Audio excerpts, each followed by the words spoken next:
This is Brian Norman singing, checking out the Doghouse. Roof.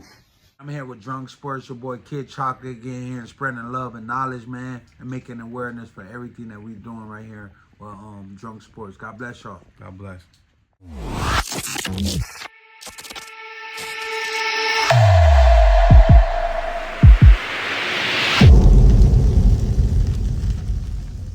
I just had to get the right people around me. And that was God that did that, bring around Fighters First, Adrian Clark, you know what I'm saying, or whatever else. So, and Cameron Duncan first, you know what I'm saying? That was one of them situations, God rest his soul. That was one of them situations of you just, you know how they say some things are for a season, you know what I mean, not a lifetime. So Cameron had you while he had Junior while he he had had Boots he too? had us. That's how we met, Boots. Wow. He had us. He had us. Brandon Lee. He had a lot of fighters at the time, but we was his 3-man ones. We were the 3 ones he was pushing. Oh, Boots Ennis first, Brandon Lee second. This was the order of priority, and we understood that. Boots Ennis was first, Brandon Lee was second, and Brian Norman was second or third. And the ages was in that order too. The ages was in that order. Boots the oldest, Brandon second, and then B Norman was third. So that's how we met him. Like I said, we went up there for a train.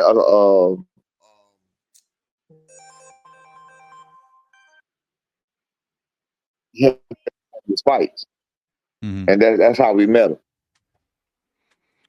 him. Not to jump too far ahead, but since we're talking about Boots real quick, I heard I think a couple of months ago, Bozy did an interview and he was like, "Yo, ask Brian Norman what happened when he came down here in Philly and everything." Did y'all spar a lot with Boots? He didn't do that a couple of months ago. That was a year ago, or last year. About a year ago. Yeah. He did that. And was y'all getting a lot of work in though? Man, listen to me. That was the whole thing, and that's why I just told you about me. I'm gonna pay homage. I'm gonna give you credit what credit is due. I do all that. Again, you ain't got to remember a lie. I gave the man credit for what he did. No, I'm serious. I gave the man credit. That's a fact. Yeah, I gave the man credit for what he did and whatever. Nah, he got off the first time with a else, and then the rest of the time he did not. I told the truth. Told the honest to God truth. But we in Philly. These fools take what I said and spin it and say, "Oh man, he got dropped. I'm like, oh my God. You know what I'm saying? You can't even give a motherfucker real, excuse my language. You can't even give a person credit. You feel what I'm saying? Without him taking the credit and twisting it and running with it. I don't have to give you that credit. You feel what I'm saying? But it is what it is, man. I'm not worried about it. I'm not even worried about that. But yeah, both ain't said nothing about me. I guarantee he ain't saying my name. Both ain't gonna talk about me. Sparring used to be sacred, man. Because like you said, giving homage. Bud was the one that when Junior, when B got on my radar, it was because Bud was giving him his homage, saying, "Yo, you know who I had in this dude in camp."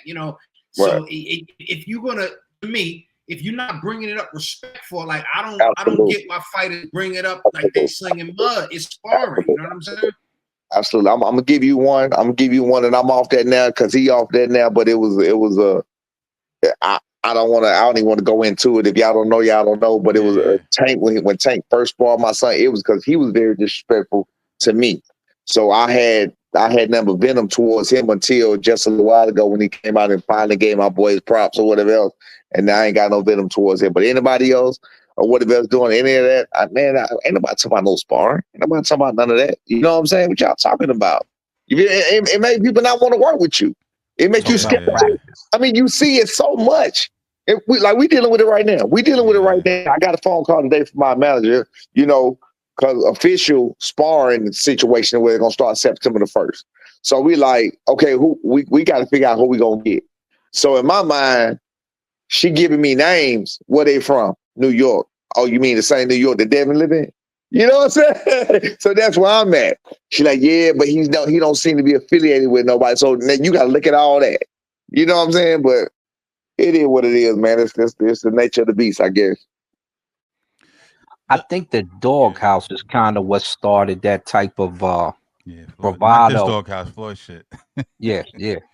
See, and I mentioned that, pun intended, right? Because the doghouse is where all of a sudden sparring meant something, and unless it was like the Rolly versus Ryan fight, the same things happen. But sparring is different than fighting for real in most cases. So I don't know why they try to blow that out of proportion with you being a father trainer, and you see how they talk, you know, you got the